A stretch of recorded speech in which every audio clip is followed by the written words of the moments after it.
जैसा कि आप सब ने देखा कि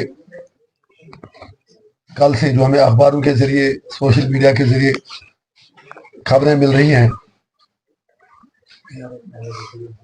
कि जो उमर साहब की सरबराही में सरकार बनी, उन्होंने अपनी कैबिनेट मीटिंग में एक रेजोल्यूशन पास किया है जिसमें सेंटर से स्टेटहुड रेस्टोर करने के लिए कहा गया है। और ये भी खबरें गश्त कर रही हैं कि आप उमर साहब यूनियन गवर्नमेंट से टाइम सीक कर रहे हैं ताकि वो कैबिनेट की रेजोल्यूशन का जो ड्राफ्ट है, जो उसमें मुतालबा किया गया है स्टेटहुड रेस्टोर करने का, he can put it to the central government. उनका हक है, वो कुछ भी कहें, कुछ भी पास करें, लेकिन हम उमर साहब को सिर्फ ये याद दिलाना चाहते हैं कि आपने इलेक्शन 370, 35A, स्टेटहुड, इन सारी चीजों पर लड़ा था। तो आज जो ये खबरें आ रही हैं कि सिर्फ स्टेटहुड को लेकर आपने रेजोल्यूशन पास कैबिनेट में किया है, तो it is very painful. It means departure from the principle stand of his party. इससे साफ जाहिर है कि उमर अब्दुल्ला साहब बीजेपी के हाथों में ही खेल रहे हैं। समझ में नहीं आता उनको कोई कैसे बताए।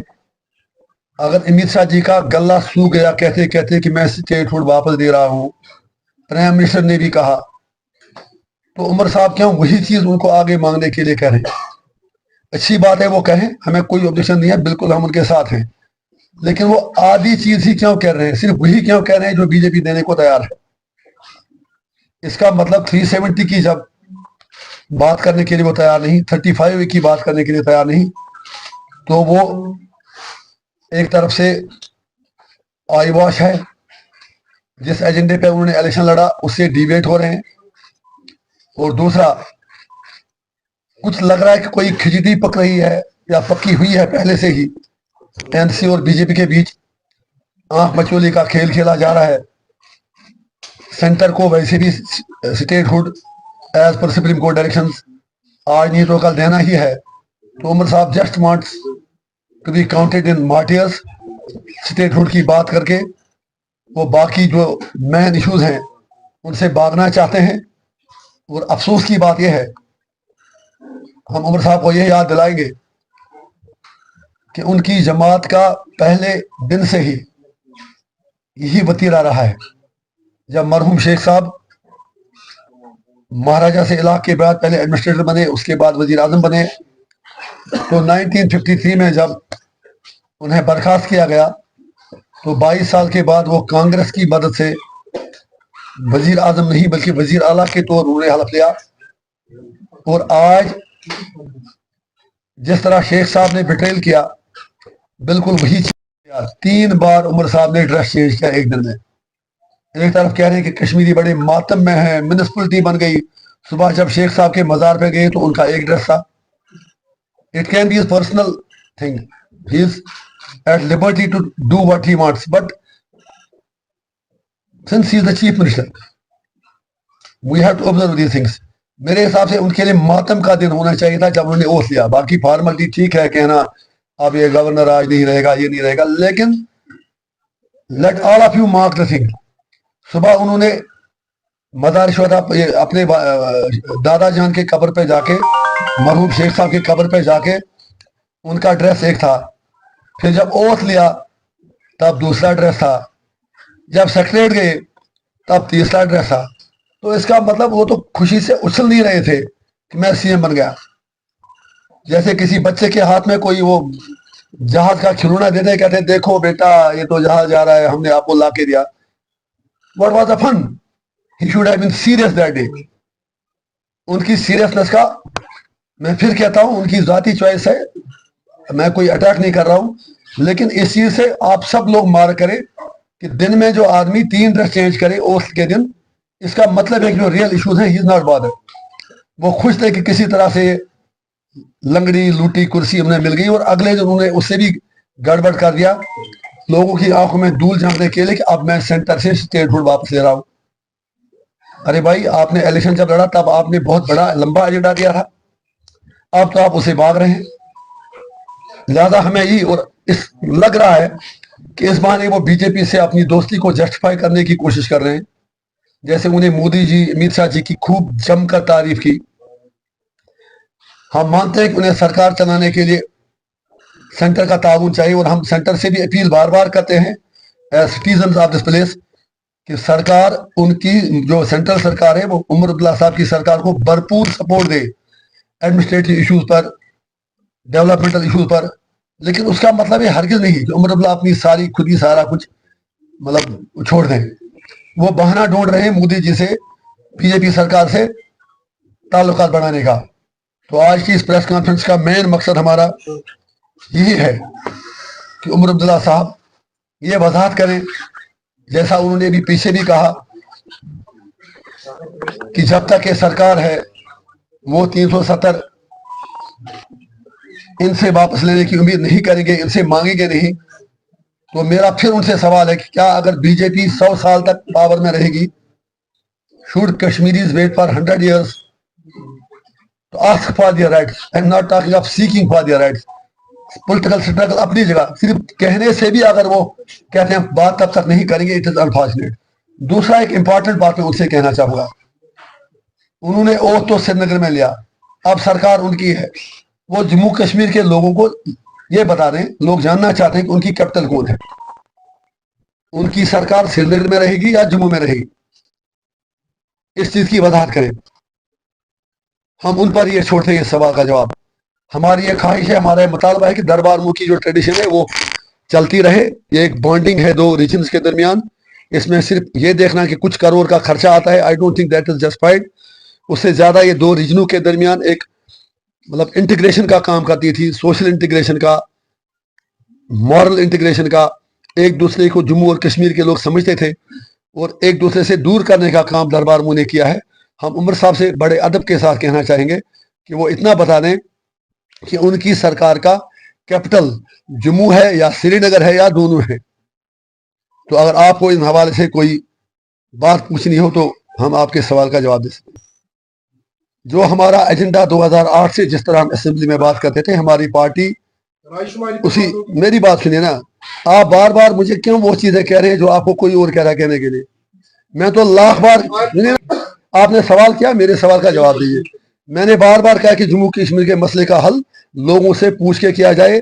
अगर उससे कोई अच्छा हल मोदी जी के पास या किसी और के पास है, टेबल पे आके बात करें। अभी जयशंकर जी भी पाकिस्तान गए थे, तो हमें उम्मीद है कि उन्होंने पर्दे के पीछे तो कुछ मतलब है ना, वो ना करके हाँ उन्हीं से कर बैठे। मैं पता है कि कुछ न कुछ तो बात हुई होगी, क्योंकि दोनों मुल्क इस मुसीबत से छुटकारा चाहते हैं, लोग छुटकारा चाहते हैं। दुनिया आगे जा चुकी है, अब दोनों मुल्कों को चाहिए कि वो कश्मीरियों को जीने दें, हिंदुस्तानियों को जीने दें, पाकिस्तानियों को जीने दें। इस सब कॉन्टेंट में पीस आना चाहिए, उसके लिए जरूरी है कि इंसाफ हो। सर मैं तो दुआ ही करता हूं कि प्राइम मिनिस्टर साहब ने जो कहा कि वो पूरा करें, उमर साहब को मुबारकबाद दे दी और फिर कहा कि उनका सपोर्ट भी होगा, वो वही चीज करें। लेकिन अगर आपको याद होगा, जब दफा 370 हटाया गया था 5 अगस्त 2019 को, हम सब जब 15-20 दिन एक अनसर्टिनिटी का दौर पूरे जे में रहा था। पैरामिलिट्री फोर्सेस की, सब का रखना 8 मिनट, मिलिट्री फोर्सेस की काफी तादाद यहाँ पर आई थी। अजीब अजीब सर्कुलर्स निकाले जा रहे थे, हर कोई सोच रहा था क्या होगा। तो तब जो बाकी अदर देन एनसी जो जमातें थी, मैडम भी उसमें थी, हम भी थे, बाकी लोग थे, हमने रिक्वेस्ट किया था फारूक साहब से कि being the largest party Jammu Kashmir की, आप एक ऑल पार्टी मीटिंग बुलाएं, क्योंकि तीनों एमपी इनके आए थे, इलेक्शन ताजा ही हुआ था पार्लियामेंट का। प्लीज आपसे रिक्वेस्ट है, रिफ्रेश अपनी मेमोरी करें। तो फारूक साहब ने कहा था कि हमने कहा था कि ऑल पार्टी डेलीगेशन दिल्ली जाए, प्राइम मिनिस्टर साहब से मिले और उनसे रिक्वेस्ट करें कि कहानी क्या है, अनसर्टिनिटी क्या है। इफ यू रिमेंबर, फारूक साहब ने तब कहा था कि ऑल पार्टी डेलीगेशन ना जाए, एनसी के 3 एमपी जाएंगे और वो प्राइम मिनिस्टर मिलेंगे, दे आर पब्लिक रिप्रेजेंटेटिव्स। हमने भी कहा था अच्छी बात है, अगर इनके एमपी जाते हैं तो मिलते हैं, मिलके वहां से जवाब लेके आते हैं। लेकिन उसके बाद जब वो मिलने गए, 3 एमपी नहीं गए, बल्कि हसन अल मसूरी साहब गए, फारूक साहब गए और उमर अब्दुल्ला साहब गए। 1 अगस्त या 2 अगस्त की तारीख थी। उसके बाद जब वो वापस आए, पहले उन्होंने झूठ बोला कि 3 MP जाएंगे, क्योंकि उन्होंने ऑल पार्टी डेलीगेशन जो था जिसमें मैडम जाती, कोई और लोग जाते, उन्होंने उसको सबटाज किया था। यादाश्त अपनी आप रिफ्रेश करें, और मैं कौम से भी कहता हूं वो भी अपनी यादाश्त ताज़ा करें, हमारी यादाश्त मजबूत होनी चाहिए। तो उन्होंने फिर ऑल पार्टी डेलीगेशन को सबोटाज करने के लिए पहले कहा MP जाएंगे, फिर MP 2 ही गए और अकबर लोन साहब की जगह उमर साहब गए, अगर आपको याद होगा। तो वहां से आने के बाद फारूक साहब ने यह कहा कि मोदी जी ने उन्हें आश्वासन दिया है, यकीन दिया है कि 370 के साथ कुछ नहीं होगा। 3 दिन कश्मीरी बल्ले बल्ले मजे लेते रहे, कुछ नहीं होगा, और 5 तारीख को 370 हट गया। तो इसीलिए मैं कहता हूं कि NC को बिल्कुल 100% पता था कि 370 हट रहा है, और आज NC की 45 सीटें आना, इसके पीछे भी भरपूर बीजेपी का सपोर्ट था। जो अब कहानी, जो अब पर्दा हट रहा है, मेरी बेल में जो प्रोसिक्यूटिंग एजेंसी है उसकी तरफ से बार बार डिले की दरखास्त, फिर मुझे बारामूला में कैंपेन नहीं करने देना, बांडीपोरा में आधे से वापस लाना, डिस्ट्रिक्ट कुपवारा में पूरा पुलिस के जरिए एक पर्टिकुलर लोगों को हेल्प कराना, ये सब आपने देख लिया। तो बीजेपी भी चाहती थी कि उन्हें कठपुतली एक रबर स्टैंप चाहिए, और उमर अब्दुल्ला साहब से अच्छी रबर स्टैंप उनके पास कोई और हो ही नहीं सकती। इसलिए उन्होंने बहुत ही टैक्टफुली, बहुत ही तरीके से उमर साहब को भरपूर सपोर्ट दिया, और उन्हें इंश्योर किया कि उनको ऐसी मेजॉरिटी मिले। और आप ये भी देख लें, जो 4 या 5 इंडिपेंडेंट MLA भी जीत के आए, वो सारे उमर साहब के साथ गए। फिर कांग्रेस इस कैबिनेट में आई नहीं। कहते हैं ना, गुरसस मल तो चोर है पर। दूसरी कहावत कहते हैं कि ग्रेप्स आर सुअर पिलियम नते गम, वही तो कांग्रेस ने किया। और कहीं मुझे लग रहा है कि उमर साहब को बीजेपी ने कन्वे किया कि कांग्रेस से दूर रहे। नेशनल लेवल पे कांग्रेस बीजेपी के साथ उनका 36 का आंकड़ा है। तो तरीके से उमर साहब बीजेपी के बहुत नजदीक जा रहे हैं। और जिस तरह उन्होंने, और जो गुपकार अलायंस बना था, मैं आज पूछना चाहता हूं, जब आपने गुपकार अलायंस बनाया, मैडम से भी पूछना चाहता हूं, सज्जाद साहब से पूछना चाहता हूं, उमर साहब से पूछना चाहता हूं, तारगामी साहब से पूछना चाहता हूं, वो गुपकार अलायंस था क्या? अब इलेक्शन खत्म हुआ है, आज तो हम आपसे हिसाब ले लेंगे, एक एक चीज का हिसाब लेंगे।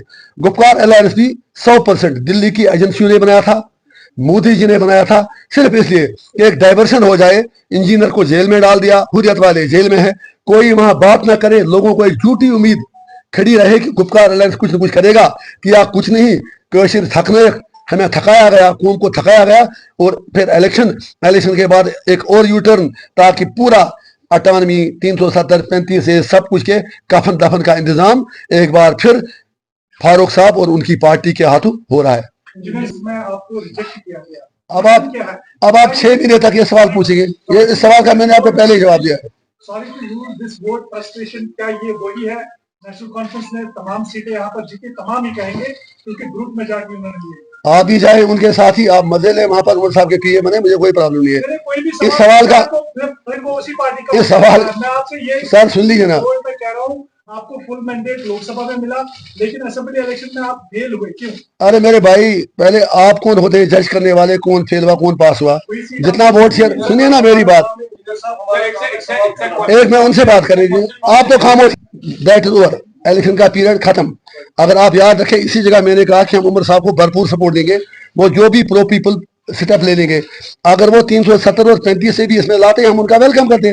तो आपका मतलब क्या ये है, या जो हमारे नाकती रखे हम वेलकम करें, उमर साहब से स्टेट फूड मांगे? स्टेट, सर सुनिए ना प्लीज, स्टेट फूड वैसे भी उमर साहब मांग रहे हैं। मुझे कितनी सीटें मिलती हैं, उनको स्टेट कितनी मिलती है? ये सीटों की लड़ाई नहीं है, ये जम्मू कश्मीर के लोगों के बेसिक राइट्स की लड़ाई है। इंजीनियर सीट को लोग रिजेक्ट करें, ओन करें, वो लोगों का फैसला है।